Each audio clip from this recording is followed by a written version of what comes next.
유대인 납비 가운데는 이런 말이 회자되고 있습니다. 수업을 100번 반복하는 납비는 101번 반복하는 납비와 감히 견줄 수 없다. 여러분 잘 새겨 들으시면 됩니다. 100번과 101번 차이는 별것 아닌 것 같은데 납비 가운데 100번을 반복하는 납비와 101번을 반복하는 납비와는 견줄 수가 없다. 또 다른 얘기가 있습니다. 토라를 공부하고 반복해서 복습하지 않는 학생은 씨를 뿌리고 수확하지 않는 농부와 같다. 우리가 성경을 공부하고 또 우리 교회에서 아무리 말씀을 많이 공부해도 그 말씀을 여러분 삶 속에서 반복하고 또 반복하고 또 반복하지 않는 한은 그 말씀은 씨는 뿌렸지만 수확은 거둘 수 없는 것과 같다. 그런 얘기입니다. 이 원리는 모든 분야, 영역에서 동일합니다. 예를 들면 우리가 공부라고 하는 것을 한번 보면 공부의 정도는 없습니다. 공부를 잘하는 사람은 이렇게 하면 됩니다. 반복하면 됩니다. 반복하고 또 반복하고 또 반복하면 공부한 내용들이 자동적으로 영상처럼 저장이 됩니다. 그래서 공부도 똑같고 여러분 인생도 똑같습니다. 무슨 일을 하든지 간에 계속 반복한 사람은 못 이겨요. 여러분 운동선수를 보시면 운동선수들이 어떤 기술 하나를 습득하고 그 기술이 몸에서 자연스럽게 나오기까지는 수천 번, 수만 번 반복합니다. 계속 반복하다 보면 몸이 말을 해버려요.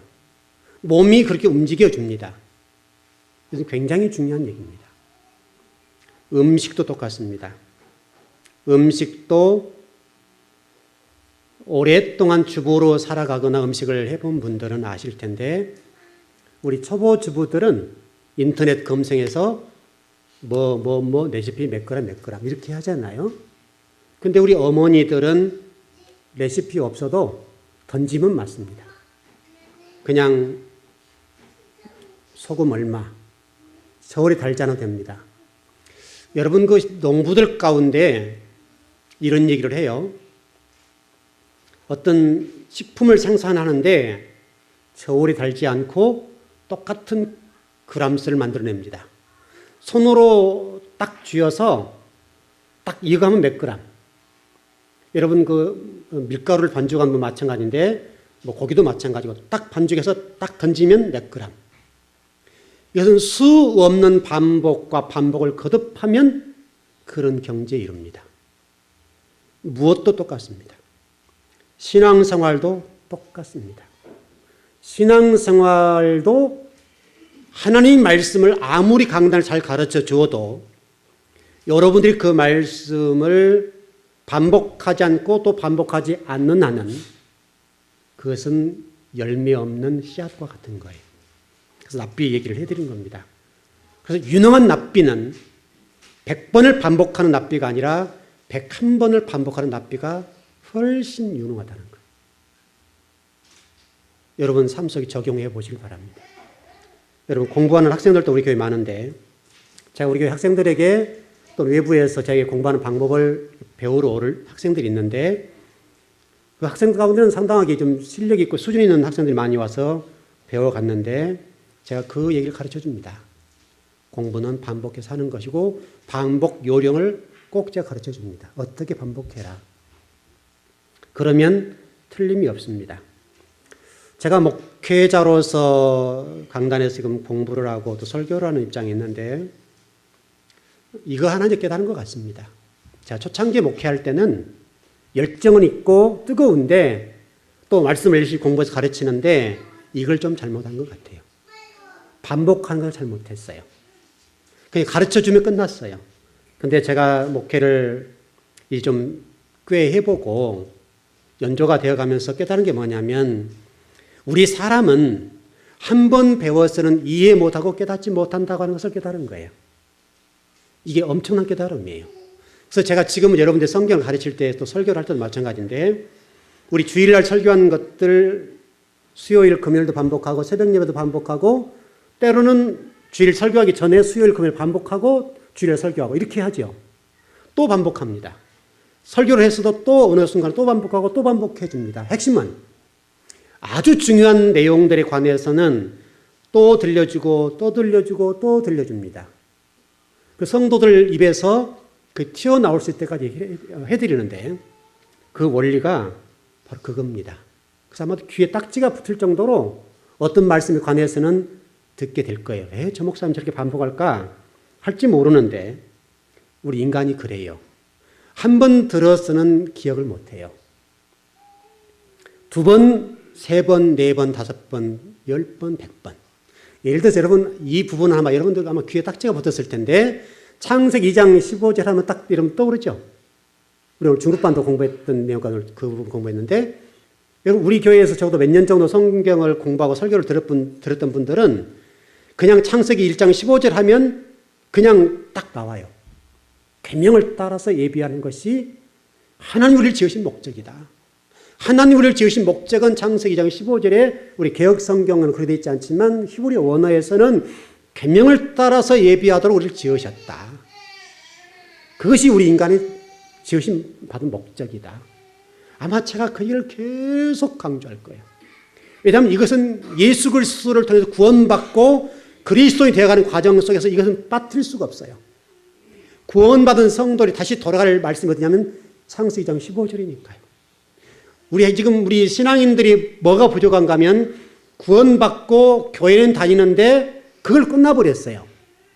창세기 2장 15절에 가서 하나님 우리를 지으신 목적으로 다시 돌아가서 하나님 나라를 세워야 돼요. 그게 목적지예요. 그래서 구원의 완성은 다시 구원받은 백성들이 창세기 2장 15절에 돌아가서 하나님 말씀을 따라서 예비하는 삶을 사는 것, 거기까지 가야 돼요. 그게 구원의 완성이에요. 여러분 그 로마서 10장 17절에 이런 말씀 있잖아요. 그러므로 믿음은 들음에서 나며 들음은 그리스도의 말씀으로 말미암습니다. 듣는다 이 말이죠. 가끔 우리 성도들도 그 얘기를 물어보고 외부 성도들이 상담을 올 때 물어보는 게 뭐냐면 목사님 제가 믿으려고 하거든요. 근데 안 믿어져요. 그 질문을 가끔 해요. 안 믿어진다는 거예요. 믿고 싶고 믿으려고 하는데 안 믿어진다는 거예요. 그게 뭐예요 목사님? 제가 정말 하나님 잘 믿고 싶어요. 근데 안 믿어지는데 어떻게 할 거예요? 그거는 10년, 20년, 30년을 다닌 성도들도 똑같은 얘기를 해요. 똑같은 질문이에요. 답은 하나예요. 하나님의 말씀 부지런하게 듣고 성경을 부지런하게 읽으면 돼요.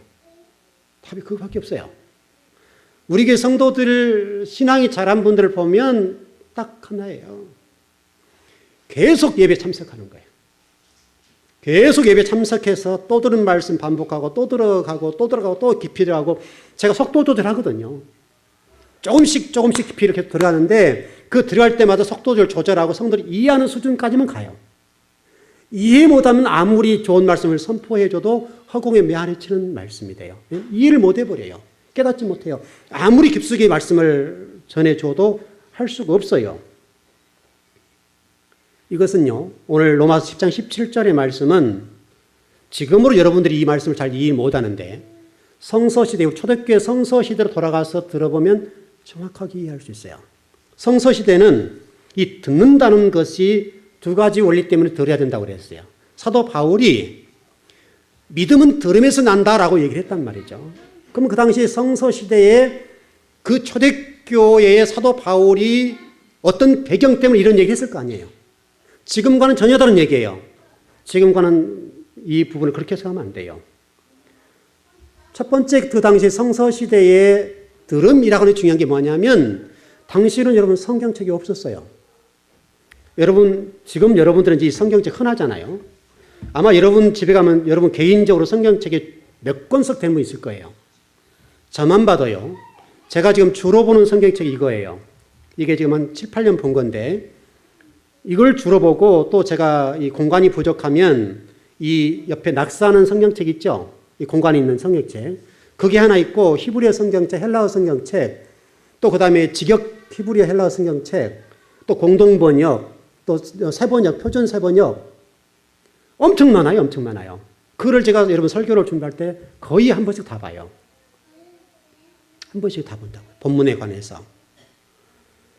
그러나 여러분 당시 이 사도 바울이 사역을 했을 때는 성경책을 그렇게 보지 못했어요. 그때 당시에는 두루마기예요. 두루마리 성경이기 때문에 성경책을 산다고 하는 것은 이렇게 여러분 지금 한 달에 예를 들어서 300을 번다 합시다. 300을 번다 하면 300을 해서 곱하기 12. 그러면 그게 얼마입니까? 3,600만 원이에요. 초대교회 성경책 한 권이 300만 원으로 본다고 한다면 3,600만 원 정도 돼요. 여러분 성경책 사볼 수 있겠습니까? 없겠습니까?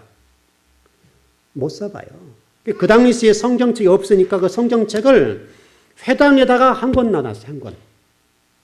그래서 회당에 가서 성경책을 보아야 돼요. 그러면 회당에 가서 성경책 보면 이해가 되냐? 이해 못해요.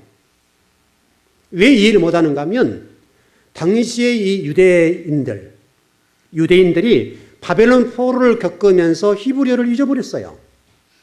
아람어를 했어요. 아람어. 그래서 여러분 예수님이 아람어를 했던 부분이 있잖아요. 그런 것처럼 초대교회 성도들, 바벨론 포로 이후의 성도들은 히브리어를 잊어버렸어요. 아람어예요. 아람어를 알았어요. 그러니까 이 두 번째 얘기예요.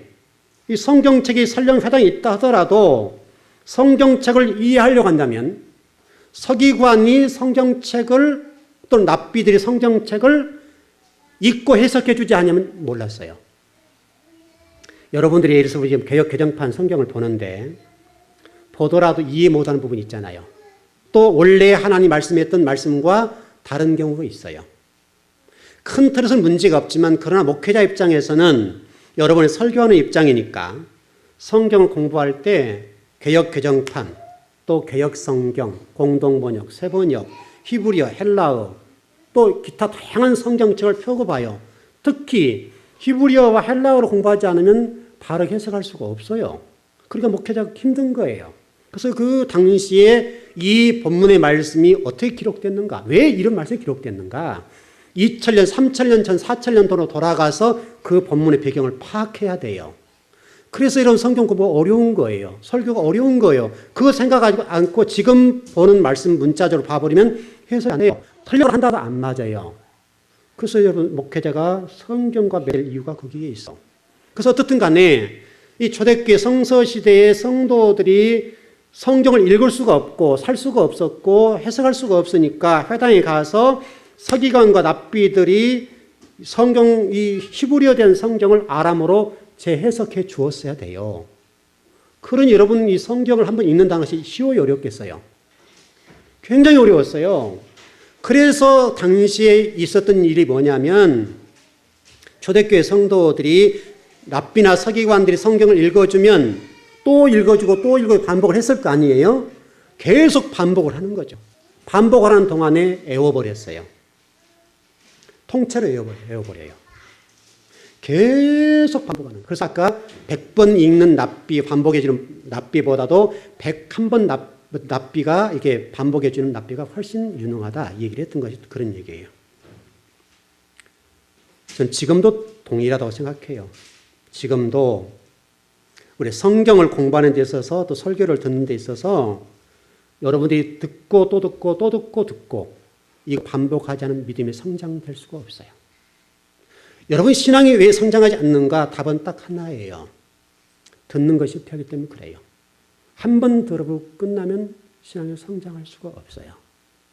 한 번 들은 말씀을 반복하고 또 반복하고 또 반복하고. 예를 들어서 여러분들이 설령 바빠서 교회 못 온다고 한다면 여러분 삶 속에서 계속 반복하는 거예요. 계속 반복해야 돼요. 제가 신대원 공부할 때 또 목사고시 볼 때 제가 굉장히 힘들게 그때 당시 굉장히 좀 비율이 셌죠. 신대원 한 번 들었는데 10대 1이에요. 목사고시 똑같아요. 어려워요. 200명 뽑는데 2,000명이 와요. 그럼 굉장히 어려운 거예요, 이거는요. 그래서 우리 장신대 신대원 들어가려고 하면 기본이 3, 4수는 기본이에요. 이건 아주 애교예요, 애교. 7, 8수가 보통이에요. 10수 넘어가면 조금 많이 했네 그래요. 10년에 공부해서 신대원으로 들어가는 거예요. 물론 지금은 이제 지방에 신대원이 좀 생겨 조금 다릅니다만은 그래도 한국 교회에서 제대로 좀 목회해 보려고 하면 우리 장신대 신대원 들어가지 않으면 통합 측에서 목회를 못 해요. 그럼 지방으로 가야 돼요. 이런 것들이 있어요. 근데 그때 제가 공부할 때 방법이 있었어요. 아무리 어렵고 제가 그때 단독 목회를 했던 사람이니까 신대원 들어가기 굉장히 어려웠어요. 왜냐면 뭐 설교 준비해야 되고 교인 섬겨야 되고 신방 다녀야 되고 또 학교 다녀야 되고 엄청나게 어려웠다고요. 그리고 제가 이 시험을 봐야 되겠는데 저는 시험 공부를 딱 3개월 했어요. 그럼에도 불구하고 합격했어요. 왜냐하면 방법이 다르니까 그래요. 저는 똑같이 같이 공부했던 우리 전사님들 같이 계셨는데 그 사람들은 다 암기하고 왔었어요. 저는 그때 시작했어요. 근데 그분들은 다 떨어졌어요. 근데 저만 합격했어요. 이거 방법의 문제예요, 방법의 문제. 방법을 잘못하게 되면 1년 안에 2년 해도 안 돼요. 그게 안타까운 거라서 제가 그분들이 그랬어요. 같이 공부했던 전사님들에게 우리 교회에 와서 공부를 했는데 전사님들과 공부를 해보니까 이런 답이 나오는데 이거 나올 것 같아요. 그 자기들이 뭐라고 얘기하는가 하면 전사님 우리는 이미 공부 다 끝냈어. 저는 이제 출발하는 시기니까. 그래서 저는 우리 교회 학생들이 공부 가르칠 때 그렇게 얘기를 가끔 하는데 제가 신대원 공부 시험을 볼 때에 30년껏 기출문제를 가지고 쫙 펴놓고 한 문제 한 문제를 정리했어요. 그러니까 답이 딱 나왔어요. 70점 맞겠더라고요. 그것만 정리하는 순간에도 70%는 맞으니까 저는 30점 맞으려고 공부한 거예요. 친구 전사님들은 100점을 맞게 공부했는데 저는 30점 맞게 공부를 하니까 누가 쉽겠어요? 이미 저는 70점 맞아놓고 가는 거예요. 이미 30년 거를 딱 정리해서 딱 펼쳐놓으니까 나올 문제 안 했어요. 70점을 맞고 30점인데 이 30점을 어떻게 넣냐? 그거인 거예요. 그 30점이 어느 교수가 출제한가를 보고 그 교수 성향이 이러니까 이 문제 나오겠다. 논술까지도. 논술도 시대적인 상황을 보고 문제를 추려서 이런 문제가 나온다. 딱 정리하니까 정확하게 나와요. 이게 이제 반복 교육을 통해 가능한 거죠. 이건 방법론이라고요. 여러분들이 신앙생활을 하면서 있어서는 마찬가지고 여러분 세상에서도 마찬가지인데 이 원리가 그대로 적용돼요. 여러분 오늘 다 잊어버려도 인생을 살아가는 데 있어서 반복해야 된다. 반복. 어떤 일을 하든지 간에 반복해서 여러분 몸에 습득이 되고 그것이 여러분 몸에 그냥 딱 달라붙을 때까지 그 하나의 원리만 터득하고 돌아가더라도 여러분 세상 속에 나가서 무슨 일을 해도 성공해요. 어떤 일이든 공부면 공부, 뭐 사업이면 사업, 무슨 기계를 만들면 기계 만들고 운동이면 운동, 뭐든지 반복하는 사람들은 못 이겨요. 부지런히 반복하시라고요. 성경도 그래서 우리 교회 성도들은 주로 많이 읽으신데 그래서 제가 작년에 한 달에 한 독씩 해라 해서 많이 읽었어요. 성도들이 한 달에 한 독씩을 했어요. 그래서 우리 교회 성도들은 성경 굉장히 많이 읽는 성도들인데 그게 왜 유익한가 하면 읽어놓으면 언젠가 그 말씀이 해석이 되어지고 인생을 살아가면서 설교를 들으면서 정리가 되는 거예요. 믿음이 성장해요. 성도들이 열심히 예배에 참석해라. 제가 굉장히 강조하는 부분이 뭐냐면 예배 문제. 예배 참석해라. 예배 참석해라. 예배만 열심히 와라. 듣기만 해라. 그러면 된다. 그러면 인생사의 모든 문제 풀어진다. 예배 열심히 참석해라. 계속 제가 강조하는 그 하나밖에 없어요. 우리 성도들이 제가 잔소리한 것은 예배 문제밖에 없어요. 아무것도 타치하지 않아요. 간섭하지 않아요. 다만 한 가지 예배는 열심히 드려라. 왜냐하면 거기에 모든 답이 있으니까요. 그것은 이렇게 정리하면 돼요. 여러분 이스라엘 백성들이 하나님의 애굽에서 광야를 끌고 나왔어요. 광야가 지금 여러분 세상과 똑같은 거예요. 광야가 뭐냐 이 광야가. 광야가 여러분 말씀이에요. 말씀. 미드바르라고 하는 히브리 단어인데 말씀이라는 말이 말씀. 미드바르라는 말은 다발에서 온 말이거든요. 그게 말씀이라는 말이에요. 여러분 민수기라는 성경책이 있는데 민수기라는 성경책이 뭐냐면 베미드바르라는 말이에요. 베미드바르는 무슨 말이냐면 광야 훈련 일지예요. 광야에서 훈련받는 일지의 문제가 민수기예요. 그래서 민수기는 광야에서 훈련한 말씀 있는 장소이기 때문에 말씀대로 살지 않으면 죽이는 거예요. 그는요. 그게 신앙생활이에요. 여러분 이 땅에서 사는 유일한 방법, 여러분 이 땅에 성공하는 방법이 뭐냐면 이곳이 베비드바르 광야이기 때문에 또 민수기와 같은 것이기 때문에 여러분 천국 가는 훈련을 하는 곳이 장소가 여기잖아요. 천국 백성을 만드는 장소가 어디냐면 바로 이 광야의 세상이에요. 그래서 여러분의 말씀 중심으로 가면 하자가 없는 거예요. 그래서 말씀이 중요하다고 제가 여러분들이 그렇게 입에 닳도록 얘기하는 이유가 그런 얘기에 있어요. 여러분 신명기를 보시면 답이 나와요. 모세가 광야에서 새로 태어난 백성들 향해서 설교한 것이 신명기죠. 신명기입니다. 근데 모세가 이렇게 신명기를 전하면서 절박하게 말씀을 전해요. 왜 그렇게 전하는가 하면 모세는 일평생 동안 순종했던 사람이에요. 광야에서 사는 말씀을 물려주신 대로 전파하고 말씀대로 살았어요. 한 번 실수했어요. 반석에 관해서 백성들이 워낙 원망 불평하니까 모세가 화가 났다고요. 분을 냈어요. 그리고 하나님 앞에 대항하라는 거예요. 하나님 내가 이 자식들 낳습니까? 하나님 붙여줘서 나 가는 건데 왜 그래요?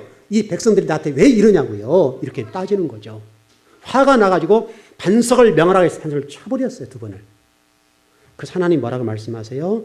너 일평생 수고했어도 순종했어도 너 나에게 거룩함을 드러내지 않았어. 너 가나안 못 가. 딱 한마디잖아요. 그게 광야예요. 여러분 지금 세상에서 사는 방법이에요. 그래서 모세가 지금 그런 상황 속에서 가나안을 못 가니까 가나안 땅에 들어가는 백성들을 향해서 말씀을 전할 때 절박했겠어요? 안 했겠어요? 절박했죠. 절박한 정도가 아니라 생명을 걸고 하는 거예요. 예를 들어서 여러분들이 제가 설교를 할 때 때로는 여러분들이 좀 힘든 부분이 있는데 왜 힘든가 하면 저는 이미 죽었던 사람이에요. 이미 28년 전에 죽었던 사람이에요. 이미 죽었던 사람이기 때문에 하나님이 저에게 주신 너는 말씀의 종이기 때문에 말씀만 전해. 내가 그걸 쓸 거야. 말씀을 전해라. 시대가 지금 말씀이 없어 그러니까 말씀만 전해. 나머지는 생각하지 마라. 하나님 저에게 그 말씀을 주셨어요. 그래서 제가 말씀을 공부하고 말씀을 읽을 수밖에 없는 이유가 저에게 주신 소명 때문에 그래요. 그렇지 이미 제가 죽었기 때문에 그 죽음의 사선에 갔을 때 하나님과 제가 딱 대면해 봤어요. 대면해 보니까 제가 정말 주님을 위해서 열심히 일했던 사람이에요. 우리에게 지금 성도를 열심히 하는 분 많이 계시지만 그보다 훨씬 열심히 했었어요. 청년 때 정말 교회에서 목숨을 걸고 일했다고요. 목숨을 걸고. 세상 일 하지 않았어요.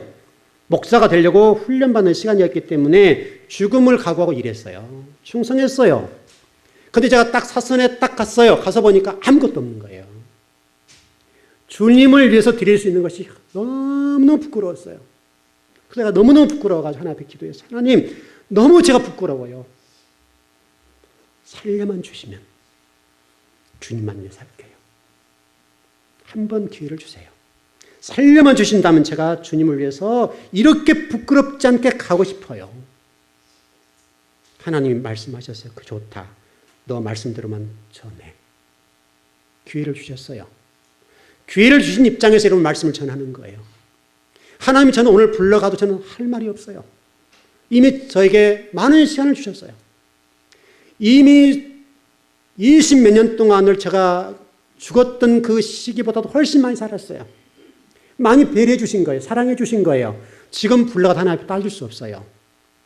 왜냐하면 수많은 시간을 저에게 허락해 주셨기 때문에. 그래서 제가 여러분들이 설교를 할 때 그렇게 절박한 심정으로 전하는 것처럼 모세가 그랬다고요. 모세가 말씀을 전할 때 가데스 바네아에서 하나님 말씀을 재해석해 주면서 너희들 나처럼 되지 말아라. 끝까지 순종해야 돼. 나처럼 돼서 가나안 땅 못 들어간 이 절박함을 아느냐. 그래서 여러분 신명기에서 모세가 절박한 심정으로 말씀을 전했어요. 여러분 여호수아 갈렙은 다 죽어버렸잖아요. 자기가 애굽에서 끌고 나왔던 백성이 다 죽고 여호수아 갈렙만 딱 데리고 들어가야 될 그 상황. 자기는 들어가지 못하면서 그때 모세의 심정과 그 절박함, 말씀에 대한 그 불순종이 얼마나 티가 큰가를 깨달은 거예요. 그리고 가데스 바네아에서 백성들에게 생명을 걸고 말씀을 전해요. 여러분 가나안 땅에 들어가거든 나처럼 되지 마시오. 철저하게 말씀 중심으로 사세요. 그래서 광야는 정착하는 장소가 아니라 통과하는 장소예요. 머무는 장소예요. 여러분 여기도 똑같아요. 여러분이 세상 사는 이곳도 여러분들이 정착하는 장소가 아니에요. 그래서 전번에 언제 성경을 할 때 이런 말씀을 드렸어요. 이곳은 관광 비자 가지고 온 곳이에요. 그랬어요. 여러분 관광 비자 가지고 왔어요. 관광 비자 기간이 끝나면 가야 돼요. 관광 비자로 있다 머무르면 이것은 불법 체류자예요. 관광 비자가 아니에요, 여러분들은. 여러분 관광 비자이기 때문에 여러분들 이곳에 절대 머무를 수 없어요. 그냥 시간 되면 가야 돼요. 청창부터 비자 아니라 이 말이죠. 이게 광야예요. 광야라고 하는 동의어가 데바르라는 말이 있는데 이건 지성소란 말이에요. 지성소. 지성소라면 성전, 성막, 성소, 지성소 이런 얘기 아니라 말씀 있는 장소라 이 말이에요. 데바르, 광야. 광야가 지성소래요. 세상이 지성소래요. 성전의 개념이 아니라 말씀 있는 장소라 그 말이에요.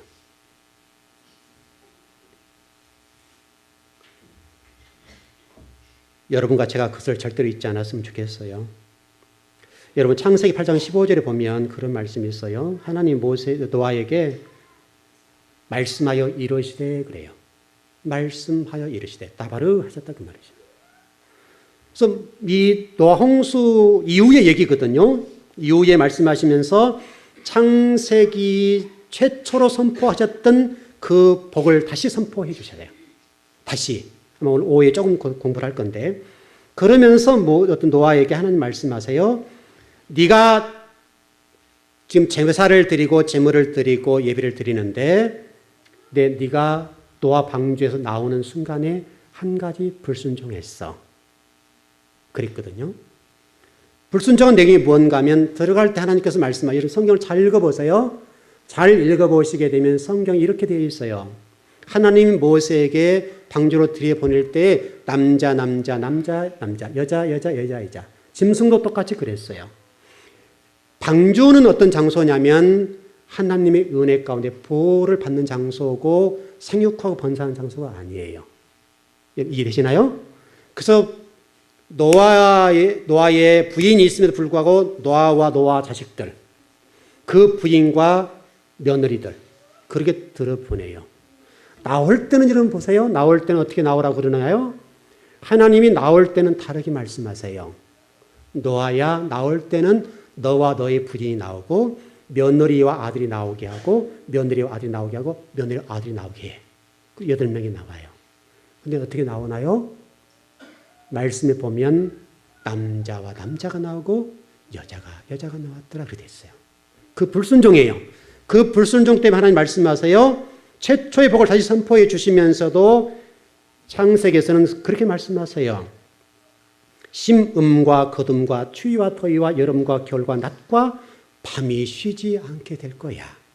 네가 사는 그 장소 마치 아담과 하와에게 범죄한 다음에 말씀하셨던 말씀대로 똑같이 말씀하신다고요. 그러니까 우리 인간이 이렇게 어리석은 거예요. 하나님 말씀을 좀 자세하게 잘 듣고 뭐를 말씀하시는가 도대체 하나님이 이렇게 말씀하신 의도가 뭔가를 파악했다라면 그렇게 하지 않을 거잖아요. 나올 때는 어떤 장소예요? 거기는 번성하고 생산한 장소예요. 하나님 나라를 세우는 장소예요. 그런데 노아가 나올 때 그걸 잊어버렸어요. 그를 살려준 목적, 이유를 잊어버렸다고요. 그러니까 노아가 나올 때 들어갔던 대로 나와버린 거예요. 습관. 그래서 우리 신앙의 습관이라는 무서운 것 있죠. 우리 인간의 습관이라는 무서운 것이 있는데 노아가 나올 때 남자와 남자, 여자와 여자가 나가게 해요. 짐승도 똑같이 나온다 이 말이죠. 하나님이 그걸 보시면서 대노를 하세요. 너 이놈 그런 거죠. 네가 말씀을 그렇게 가볍게 여기는구나. 너는 인생을 살아가는 동안에 추위와 더위와 고생, 개고생해야 돼.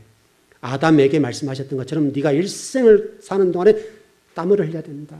또 여자에게는 아이를 낳는 고통을 겪게 될 것이다. 그렇게 말씀하셨던 대로 노아에게 말씀하셨다고요. 여러분과 제가 오늘도 이런 말씀을 듣고 예배를 드리는 분들이 되었는데 하나님의 음성을 듣기 바랍니다. 여러분이 살 수 있는 유일한 길은 하나님의 말씀을 듣는 것에 있습니다. 말씀을 듣는 거예요. 듣는다는 표현을 제가 조금 전에 설명을 드렸어요. 듣는다는 말은 예배를 드리는 것, 말씀을 듣는 것, 플러스 성경을 읽는 것. 이게 듣는 것입니다. 과거는 성경이 없을 때 듣는 것은 서기관들이 해석해 준 걸 듣는 것이었지만 지금 듣는 것은 설교를 듣고 설교 들은 말씀을 다시 여러분 기억하면서 다시 읽는 것. 이게 듣는 겁니다. 그래야 여러분과 저에게 믿음이 성장한대요. 여러분 믿음이 성장한 분 딱 그거밖에 없죠? 답은 그거밖에 없어요. 설교 열심히 듣고 예배 열심히 참석하고 성경 부지런하게 읽으면 여러분 믿음이 성장해요. 20년, 30년, 40년 다녀도 설교 듣고 끝나면 신앙 성장하지 않아요. 하나님 있는가? 또 계시는가 안 계시는가? 긴가민가해요.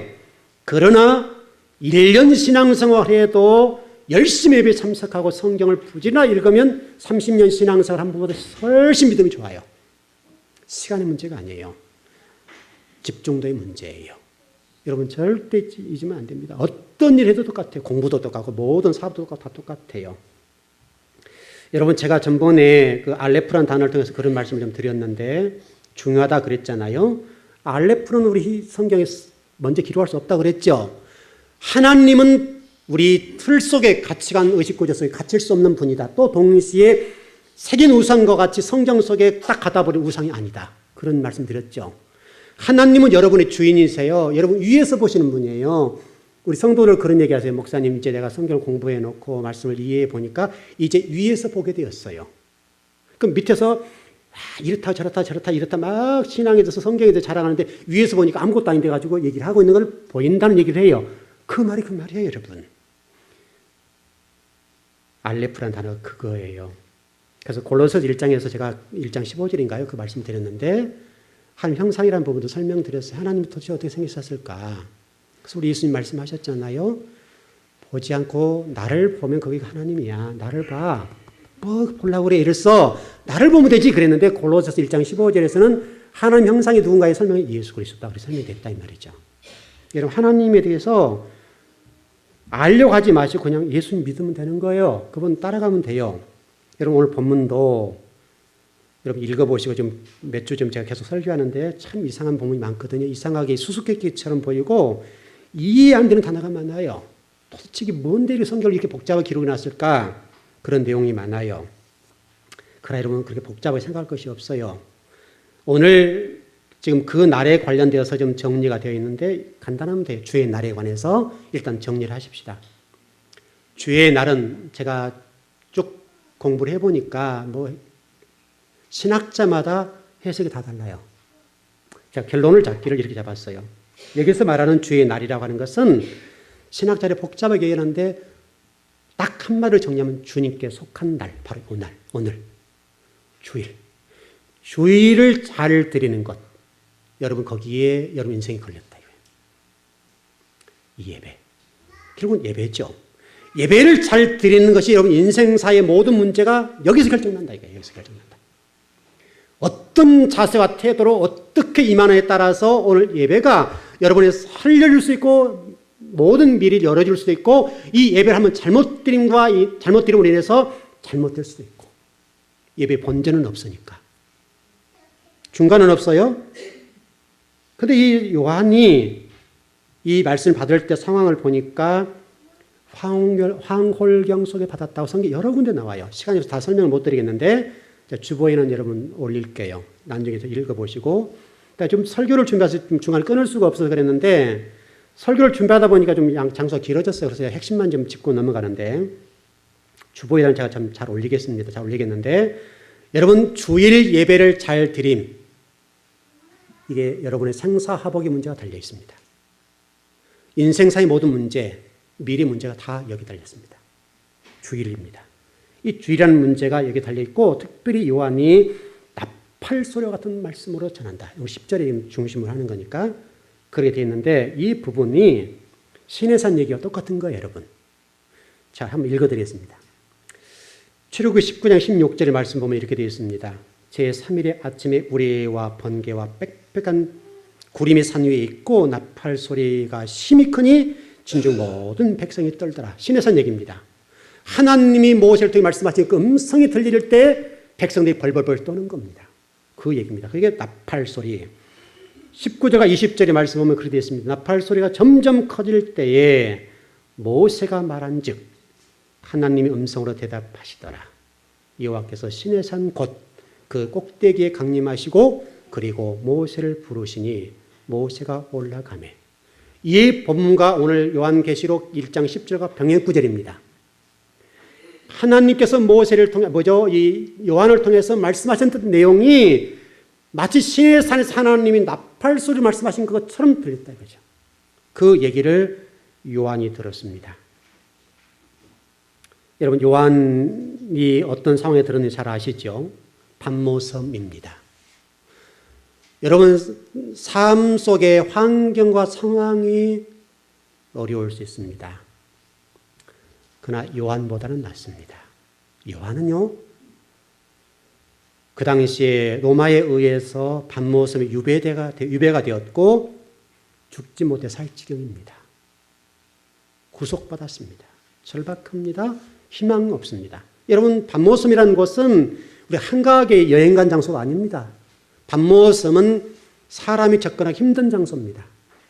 어떤 문서에 보니까 그렇게 되어 있습니다. 그 반모섬이라는 장소는 그저 그곳에 들어가면 나오지 못해 죽는 장소. 반모섬은 사도 요한이 들어갔는데 그 장소에는 나올 수가 없어요. 가면 죽는 장소예요. 그런데 거기에 있는 요한에게 나팔 소리가 들린 겁니다. 주의 음성이 들렸습니다. 요한아 하는 겁니다. 여러분 그때 요한이 좋았겠어 안 좋았겠어요? 좋았겠죠. 이렇게 설명을 좀 드려볼까요? 여러분 이해를 좀 돕기 위해서 오늘 본문에 좀 기록이 되지 않았습니다만은 제가 이 목사가 되기 위해서 훈련 받을 때가 있었습니다. 한 5년 동안 어떤 교회에서 정말 참 세게 훈련을 받았는데요. 그냥 울 수밖에 없었습니다. 성도들을 보니까 그 성도들의 신앙의 수준이랄까요? 교회 수준, 또 주의 종의 수준, 성도들의 신앙의 수준을 보니까 울 수밖에 없는 거예요. 목사가 되기 위해서 훈련을 받는데 성도들이 너무너무 제가 보기에는 아니었어요. 도대체 이게 성도가 맞나? 하나님의 교회가 맞나 싶어서 너무나 힘들었어요. 너무 이게 이 영혼의 가슴 속에서 견딜 수가 없었어요. 그 다음에 그 많은 고난, 핍박이 또 있고 하니까 제가 성전에서 몇 시간씩 울었어요. 성전에 여러분 앉아있는 의자 속에 올라가서 밤에 맞도록 주에 기도했어요. 하나님, 이래서 이렇게 되고 힘이 들고 저렇게 들어 힘이 들고 이렇게 힘들고 저렇게 들어 힘듭니다. 밤새도록 울었어요. 또 때로는 억울한 일도 많이 당하고 피가 끓는데 억울한 일 많이 당하니까 울 수밖에 없는 거예요. 근데 하나님이 좀 시원하게 말씀해 주시면 얼마나 좋아요. 한 말씀만 해주시는 거예요. 얼마나 울었는지 몰라요. 오랜 시간 동안 울었어요. 그런데 오랜 시간 동안에 울었는데 하나님 오늘 제게 오셨어요. 말씀해 주셨어요. 종아 내가 너 사랑해. 딱 한마디 들려주셨어요. 종아 내가 너를 사랑해. 저는 그 한마디에 탁 무너졌어요. 그전 지금까지 하나님에 대해서 한 번도 의심해 본 적이 없어요. 하나님이 저를 사랑하신다 말씀하신 그 한마디 때문에 모든 게 눈높도 다 녹았어요. 그걸 붙잡았어요. 그리고 제가 거기서 뜨겁게 눈물을 흘렸어요. 뜨거운 눈물을 몇 시간 속에 쏟았어요. 주님 저를 사랑하셨고 저를 보셨군요. 이 고통과 환난과 이 어려운 가운데 저를 외면하지 아니하시고 저를 보고 계셨군요. 앞으로는 제가 절대 이 문제 가지고 낙심하지 않을게요. 저는 지금 그 시간이 벌써 25년이 지났습니다. 25년이 지났는데 25년 지난 동안 한 번도 그 부분에 하나님에 관해서 의심해 본 적이 없어요. 하나님 나를 사랑하시구나. 사랑하시기 때문에 어떤 이런 일 저런 일 환난과 어떤 고난 가운데 좌절하지 말자. 낭망하지 말자. 하나님 나를 사랑하신다. 그 한 번의 음성을 들었던 것과 요한이 반모섬에서 들었던 것과 똑같은 거예요. 요한이 그 음성을 듣고 무너졌어요. 주님이 나를 사랑하시는구나. 왜냐하면 보세요. 많은 사람들이 네가 사도인데 왜 반모섬에 있어? 라고 얘기했단 말이죠. 네가 하나님을 사랑했다고 한다면 왜 유배가 되어서 반모섬에게 끌려왔냐 이거예요. 많은 초대교회 성도들이 그 부분에 관해서 사도 요한을 공격했어요. 요한이 보여줄 수가 없잖아, 그를.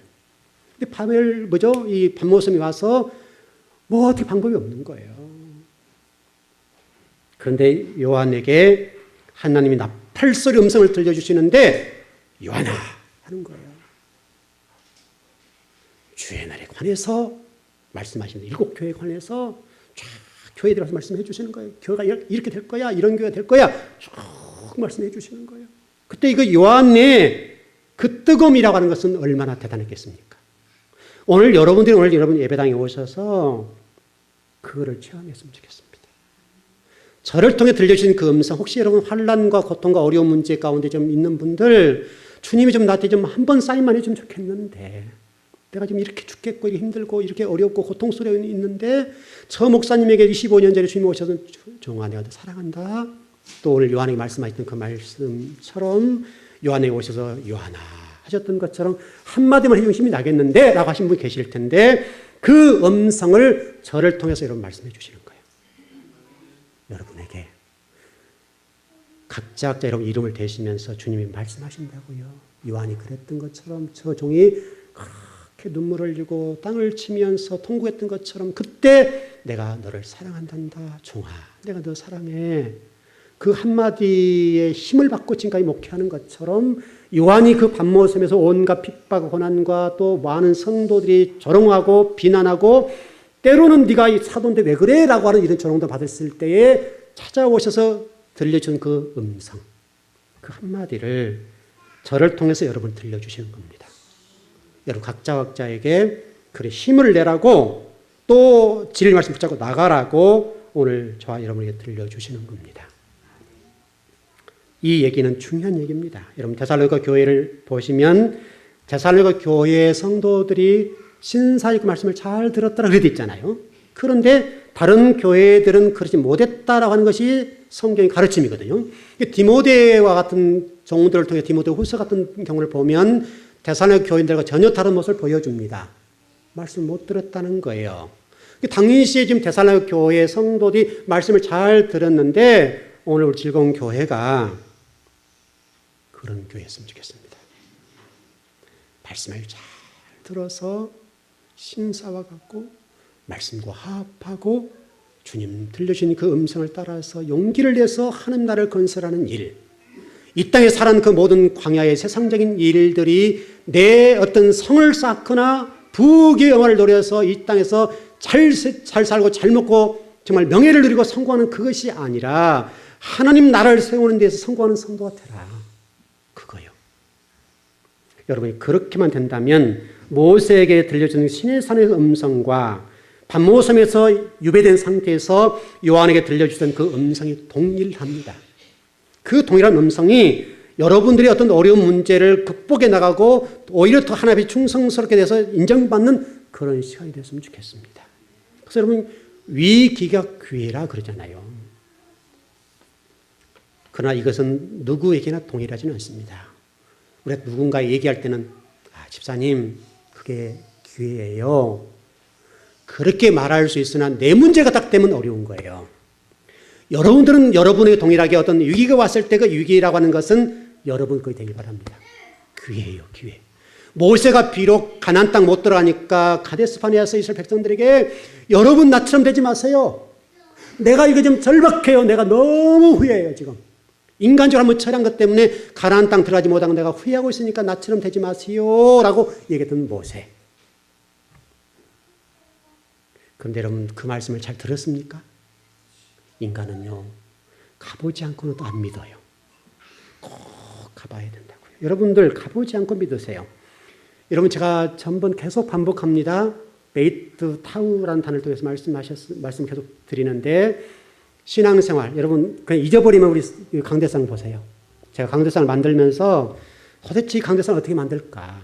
교회의 어떤 부분을 상징적으로 좀 요약하고 좀 교회의 강대상을 만들었으면 좋겠는데 좋은 강대상 많지만 우리 교회도 강대상이 좋았잖아요. 비싼 강대상이었어요. 그거 치워버렸어요. 또 우리 교회 분위기도 맞지 않고 치워버렸는데 그래서 강대상을 만들어서 설계를 했어요. 계속 어떻게 교회 강대상을 만들까 설계하고 또 설계했어요. 그래서 계속 그림을 그렸어요. 계속 그림 그리고 또 그려봤어요. 그리고 나온 것이 이 강대상이에요. 여러분 보면 다바르라고 기록됐잖아요. 다바르. 이 다바르는 우리 교회의 상징적인 게 뭔가를 생각해보면 다바르, 말씀밖에 없는 교회니까 강대상에 다바르를 집어넣자. 그리고 뒤에다는 또 종을 사다 놨어요. 종. 이게 지금 보통 종이 아니라 제가 풍물시장을 돌아다니고 이 종을 구한 거예요. 미국의 선교사들이 이 종을 가져왔던 종이 우리나라 종이 아니에요. 과거 선교사들이 썼던 이게 굉장히 오래된 거 70년, 80년 된 종이에요. 그거를 제가 우리 교회 그때 힘들 때지만 원래는 제가 십자가에 달려고 그랬어요. 위에다가. 조금 그 작아서 여기다 달았는데 교회가 뭔가 설명하고 싶었어요. 우리 교회는 말씀 있는 교회다. 또 저는 말씀이 종이 되자. 그런 설명해 놓은 거예요. 그러니까 여러분 생각나지 않고 잊어버리거든. 앞에만 보세요. 아, 저게 뭔지를 모르는 말씀이라고 하더라. 다 바로 말씀이라고 하더라. 그래서 신앙을 설명해 놨잖아요. 이게 딱 앞으로 가는 거 이렇게. 그 얘기예요, 여러분. 그래서 그 끝에 가니까 여러분 예수 그리스도 있다고 그랬죠? 예수 그리스도가 계시더라. 그 예수 그리스도 안에 생명이 있고 그 안에 모든 것들이 있더라. 그 예수 그리스도 만나면 끝나버린 거예요. 오늘 저와 여러분에게 그 복이 회복됐으면 좋겠습니다. 다른 거 없습니다. 답은 딱 그거 하나입니다. 오늘 여러분 오셔서 무엇을 들었는지 모릅니다. 또 무엇을 여러분 기억 속에 담아놓을지 모르겠습니다. 분명한 사실은 오늘 주의 날이라는 걸 통해서 결론만 정리합시다. 시간이 없으니까 결론만 정리할 건데 예배입니다. 예배 잘 드려야 됩니다. 그럼에도 불구하고 이 단어가 구약성경과 또 신약성경 전체를 제가 쭉 공부를 해보니까 오늘 현재인데 미래의 말씀입니다. 미래 준비하십시오. 주님 오심에 관해서 준비하십시오. 주님 오심에 관해 준비하는, 쉽게 설명하면 종말을 준비하라. 종말을 준비하라. 종말을 준비하는 성도들은 문제 없습니다. 주님 갑자기 오셔도 하자 없습니다. 준비하지 않고 주님이 안 오시겠지 오셔버린 문제가 되는 겁니다. 그 얘기를 하는 겁니다. 그래서 요한이 7교회에 지금 그 얘기를 하고 있어요. 주일날 예배 잘 드려 이 얘기거든요. 그런데 그 주일 예배 잘 드리면 미래와 관련됐다. 왜냐하면 오늘 잘못하면 내일이 문제가 있으니까. 여러분 항상 오늘이 문제예요. 내일부터 잘할게요. 없어요. 내일로 미루는 사람은 절대 성공 못해요. 신앙생활도 사업도 직장생활도 안 돼요. 오늘이 오늘. 오늘 할 일 오늘 해야 돼요. 오늘 할 일 오늘 못한 사람들은 절대 성공할 수 없어요. 어떤 사람 위에 있지 못해요. 오늘이 오늘. 어떤 일 하늘이 두 쪽 나도 오늘 해야 될 일 오늘 하셔야 돼요. 그래서 여러분 제가 설교를 준비할 때 똑같잖아요. 제가 여러분 오늘 제가 중급반 공부할 때 그 얘기를 좀 드렸는데 어제 제가 월상 예배 사업장들을 돌아다녔기 때문에 바빴어요. 눈꼴도 없이 바빴어요. 좀 이렇게 늦게 들어왔고 또 입에 설교 준비 다 끝내고 뭐 성경 다 준비해놨지만 또 제가 뭐 아침에 일찍 나와 성경을 가르치니까 아침에 준비를 못해요. 그러니까 밤에 늦도록 제가 다시 다 검토하고 또 검토하고 또 검토했어요. 제가 오늘 설교를 준비할 때도 지금 A4 용지 19장인데 지금 12장하고 마치는 거예요. 마치는 건데 12장 오는 가운데도 핵심만 짚고 왔어요. 그렇지만 다 전했어요. 왜냐하면 제가 밤에 또 늦도록 준비하면서 이 말씀을 꼭 전해야 되겠다. 또 오늘 중급반 공부한 사람들, 성도들에게도 이거는 꼭 가르쳐야 되겠다. 그것만 딱 핵심적으로 제가 정리하고 나왔어요. 오늘도 똑같아요. 지금 뭐 뒤로 7장 A4 용지가 남았는데 결론 다 끝났어요. 딱 한마디예요. 그렇게 하게 된 것은 물론 열심히 공부도 하고 준비도 하지만 저녁 밤늦도록 여러분들은 잠을 자는 그 시간에 저는 여러분들에게 말씀을 전하기 위해서 핵심 요약해서 와요. 그래서 말씀 전하는 거예요. 여러분 미래 준비하십시오. 내일 준비하시라고요. 내일은 오늘이 준비하셔야 돼요. 오늘 잘하면 돼요. 오늘 하셔야 돼요. 오늘 안 하고 집사님 내일 하지 뭐. 엄마 내일 할게. 그거 안 되는 거예요. 이 습관 버리셔야 돼요. 오늘이 오늘. 오늘 성공하지 못하면 내일은 없어요. 여러분 내일이 있습니까? 하나님 여러분을 내일 여러분 인생을 보장할 살아있다는 보장 있냐고요? 없어요. 저도 마찬가지, 여러분도 마찬가지 내일 못 볼 수도 있어요. 여러분이 저를 못 볼 수도 있어요. 하나님 오늘 밤 저를 불러가시면 여러분은 없어요. 그러니까 설교도 똑같아요. 제가 여러분들에게 목 놓아서 설교하고 정말 이렇게 절규하는 심정을 설교하는 이유는 내일이 없을 수가 있으니까요. 제가 아무리 성경을 준비하는 거 많아요. 여러분들 설교할 내용이 너무 앞으로도 많다고요. 다 준비해놨어요. 오랫동안 준비해놨어요. 그거 다 할 수 없을 수도 있어요. 다 못 할 수 있어요. 그러나 제가 한 가지 희망이 뭐냐면 아들이 신학하니까. 아들이 나중에 또 혹시나 전하겠다 싶어서 다 다 자료 모아놓는 거예요. 제가 컴퓨터 파일에 다 집어넣는 거예요. 혹시 다 못할 수 있어요?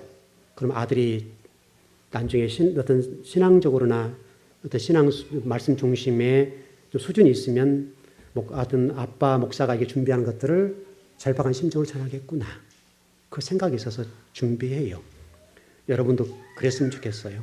그러면 아마도 인생에 하자가 없어요. 여러분 내일 없습니다. 내일이 있다는 자체가 교만한 거예요. 하나님 앞에 우리가 내일이 뭐 있어요? 하나님이 주관하세요. 하나님이 내일의 주인이세요. 시간의 주인이세요. 오늘 알면 끝나요. 여러분 절대 잊지 마십시오. 좀 기도하십시다.